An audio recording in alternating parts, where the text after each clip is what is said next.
So Hungary definitely has its own culture. They have their own customs and traditions, and they're fun. I like them.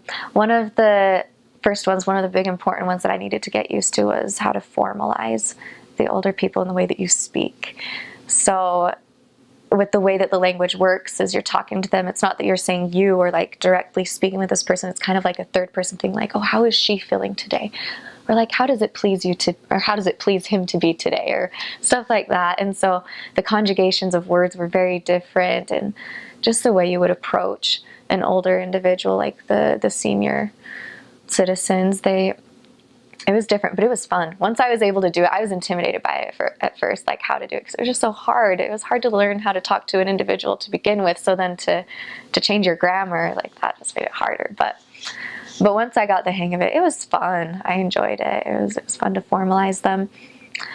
Something else that's very unique there is that it's impolite to sniffle if you have a runny nose.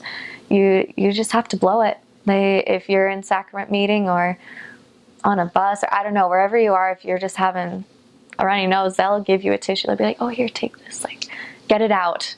Because it just doesn't make sense to them to try to keep it in if it's trying to come out. It's just like, get it out.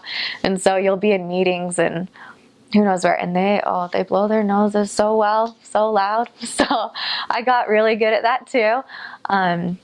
So it was weird coming back home to where here, at least, it's not polite. It's not polite to just pull out a tissue and just blow it, just get it out. Because usually people will step out or they'll just sniffle till later they can get a tissue and take care of it. But yeah, so I had to adjust going there and then adjust coming back, because it's just not usually, it's not acceptable here so much. But yeah, so you'd better get used to that. Don't feel self-conscious about blowing your nose in Hungary, because everybody does it. Another thing is that they're more cautious or more concerned about freezing, about getting cold or getting sick from being cold. So they don't put ice in their water. They never have ice water. It's very weird if you ask for it. And so I actually got used to having more just lukewarm or just cool water. And even now, I don't like ice in my water.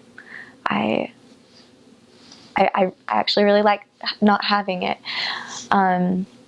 And there's a bit of logic to it, as I came to know. It's just like your body's already trying to keep warm as it is. Like the organs are trying to work. So as you're putting that ice water in, it just kind of freezes things up. So in the end, I can see the logic in why they don't drink ice water.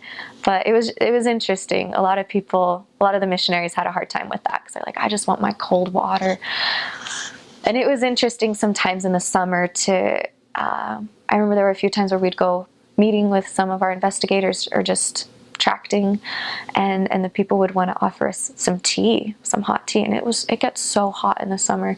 So sometimes it was just like you dreaded it, or it's like you're already so hot, and then all of a sudden they're like, here, have some tea, like hot tea, and you're just like, and it was good, like fruit tea. So we could have tea as long as it wasn't like the black or white or green tea. So they tried to give us this fruit tea, and it's just like so hot already, but you go with it, you go with the flow, you drink it. But and then just going along with the freezing thing, when it's cold outside, especially in the winter, you don't sit down on any of the benches. It's not acceptable, or like you can. You're not going to go to prison for it or anything, but all the little old nannies and bachies, old men and old women, they'll come up to you and tell you, like, don't sit there. You're not going to have children. Like they tell you, like, you're just going to get sick and you won't be able to have kids. And so, and the same thing went once in the winter. I think I just wore like a simple pair of like skin colored nylons to church, but one of the church members got after me. She was like, you need to be wearing thick stockings.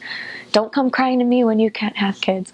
But like I wasn't offended, but I was just like, bless her heart. Like they really, they don't want to freeze. They don't want to get cold, but can't blame them. I mean, don't want to get sick, but it was just an interesting cultural thing, like to not do that, to not go sitting on benches when it's cold outside or things like that. So it was interesting. Oh, yeah.